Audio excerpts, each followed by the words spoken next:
আমি জমিনে নামার জন্য যখন ইচ্ছা করি তখন আমার 600 পাখার মধ্য থেকে শুধুমাত্র কেবলমাত্র একটা পাখা আমি বাড়ি দেওয়ার পরে এক পাখার বাড়িতে আমি জমিনে চলে আসি। সময় লাগে কতক্ষণ বলে মানুষ চোখের পলক ফলাইতে সময় লাগে যতক্ষণ, চোখের পলকও তখন পর্যন্ত ফালায়া সময় এতটুকু সময়ও লাগে না, এর চেয়ে কম সময় লাগে।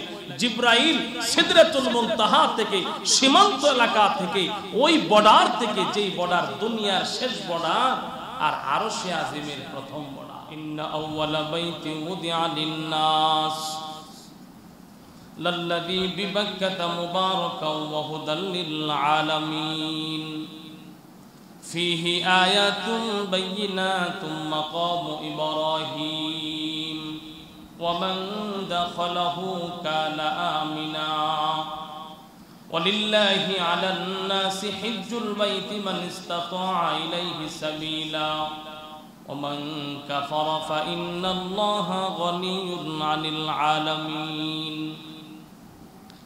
আল্লাহ পাক সর্বপ্রথম বলছেন ইন্না আউওয়ালা বাইতি, নিশ্চয়ই আমি আল্লাহ সর্বপ্রথম একটা ঘর বানাইছি, সর্বপ্রথম একটা ঘর বানাইছি, বাইত সর্বপ্রথম একটা ঘর বানাইছি। লাল্লাযী বিবাক্কাতা মুবারাকা, জায়গাটা কোথায়? কারণ ঘর বানাইছি, এখন জায়গা যদি বর্ণনা না করে তা আমি তো কইতার আমার ঘরটাই বানাইছি। আরে বলেন না, ঠিক না? যদি জায়গার নির্ধারিত না থাকে তাইলে তো আমি বলবো যে এটা মনে আমার ঘর, কারণ ঘর নিয়ে দুর্নীতি আছে না নাই? মানুষের মধ্যে সিটিংবাজি আছে না নাই? তো আল্লাহ তাআলা বলতেছেন দেখো লাল্লাযী বিবাক্কাতা মুবারাক, এই ঘরটা যেই জায়গায় বানাইছি সেই জায়গাটা হলো বাক্কা। সেই জায়গাটা কি? বাক্কা, যেটাকে বর্তমান নামে পরিচিত হলো মক্কা।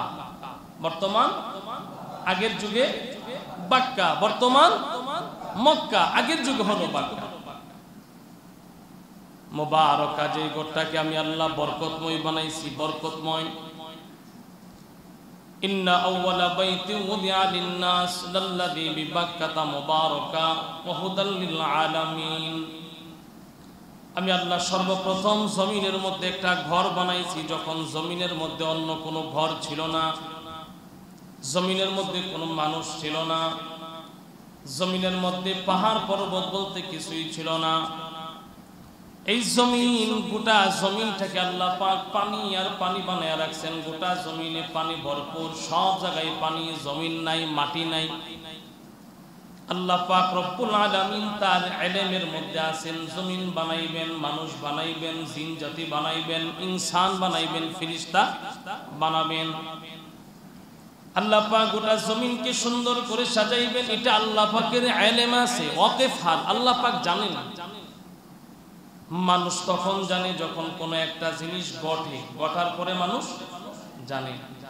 আর আল্লাহ হলেন তিনি যিনি ঘটার আগে জানেন। ঘটার আগে মানুষ, ঘটার পরে জানে কিভাবে ঘটছে, কোন জায়গায় ঘটছে, কেমনে ঘটছে, কতটুকু ঘটছে, এটা মানুষ ঘটার পরে জানে। আল্লাহ পাক হলেন এমন একজন আহকামুল হাকিম রব্বুল আলামিন, যিনি গঠারো হাজার হাজার বছর আগে যার ইলমের ভিতরে আছে কোন জায়গায় ঘটবে, কেমন ঘটবে, কোন অবস্থায় ঘটবে, কতটুকু ঘটবেন, এটা কে জানেন বলেন? আরো জোরে বলেন, কে জানেন? আল্লাহ পাক বলছেন হাবিব, এই জমিন তো কোনো মাটি ছিল না, জমিন বলতে কিছুই ছিল না, মাটি ছিল না, শুধু পানি আর পানি ছিল, শুধু পানি আর পানি ছিল। আল্লাহ পাক রব্বুল আলামিন তার ইলম থেকে ফেরেশতাদের মধ্যে সবচাইতে সরদার ফেরেশতা হলেন জিবরাইল আলাইহিস সালাম। কি আলাইহিস সালাম? জিবরাইল আলাইহিস সালাম হলেন সরদার, যাকে আল্লাহ পাক স্পেশালি পাওয়ার দেওয়ার জন্য আল্লাহ পাক তাকে 600 দানা দিয়েছেন, পাখা দিয়েছেন। আল্লাহু আকবার বলেন। 600 পাখা আর কোন ফেরেশতাকে আল্লাহ পাক দেন নাই। 600 পাখা কোন পাখিকে দেন নাই। 600 পাখা দিয়ে আল্লাহ পাক কোন মাখলুক বানান নাই। কেবলমাত্র শুধুমাত্র একমাত্র একজনকেই বানাইছেন, তিনি হলেন জিবরাইল, যিনি মালাইকা, যিনি হলেন জিবরাইল, ফেরেশতাদের মধ্যে সরদার জিবরাইল আলাইহিস সালাম। এই জিবরাইলের 600 পাখা এত মজবুত ছিল, এত শক্তিশালী ছিল, এত বড় ক্ষমতাসীন ছিল। জিবরাইল আলাইহিস সালাম বলেন, আল্লাহ পাক যখন সিদরাতুল মুনতাহা থেকে আমাকে যখন অর্ডার করা হয় দুনিয়ার জমিনে নামার জন্য, আর জমিনে নামার জন্য অর্ডার করার পরে আমি জমিনে নামার জন্য যখন ইচ্ছা করি, তখন আমার 600 পাখার মধ্য থেকে শুধুমাত্র কেবলমাত্র একটা পাখা আমি বাড়ি দেওয়ার পরে এক পাখার বাড়িতে আমি জমিনে চলে আসি। সময় লাগে কতক্ষণ বলে মানুষ চোখের পলক ফলাইতে সময় লাগে যতক্ষণ, চোখের পলকও তখন পর্যন্ত ফালায়া সময় এতটুকু সময়ও লাগে না, এর চেয়ে কম সময় লাগে।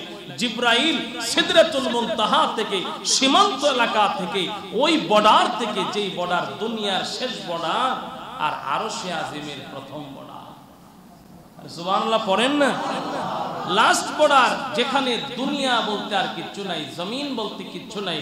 এই দুনিয়ার যে মানচিত্র আমাদের কাছে আছে, যে গোল বলের মতো দুনিয়া, ওই দুনিয়ার শেষ মানচিত্রের শেষ মাথায় হলো বর্ডার, যেটাকে সিদরাতুল মুনতাহা লাস্ট বর্ডার বলা হয়। ওই বর্ডারে হলো জিবরাইল আমিনের বাসা, বাড়ি। এর উপরে আর দুনিয়া নাই। আল্লাহ পাক যখন কোনো কাজে আল্লাহ পাক যখন অর্ডার করেন, তখন জিবরাইল ওখান থেকে 600 পাখার মধ্যে একটা পাখা মাত্র বাড়ি দেয়, একটা পাখা ব্যবহার করে। 600 পাখা লাগে না? 600 পাখা কিনা? আরে বলেন না কিনা? লাগে না? এই যে আমাদের শীতলক্ষা নদী, এই নদীতে সাগর মহাসাগরে এমন বড় বড় বড় বড় জাহাজ চলে, যেগুলার ইঞ্জিন 2টা 4টা থাকে কি থাকে না? পাখা 2-3টা থাকে, বড় বড় ইঞ্জিন, ওগুলার গতি পাওয়ার অনেক বেশি। সাগরে যখন চলে তখন 3টা ইঞ্জিন একবারে চলে, 4টা ইঞ্জিন একবারে চলে, 2টা ইঞ্জিন একবারে চলে।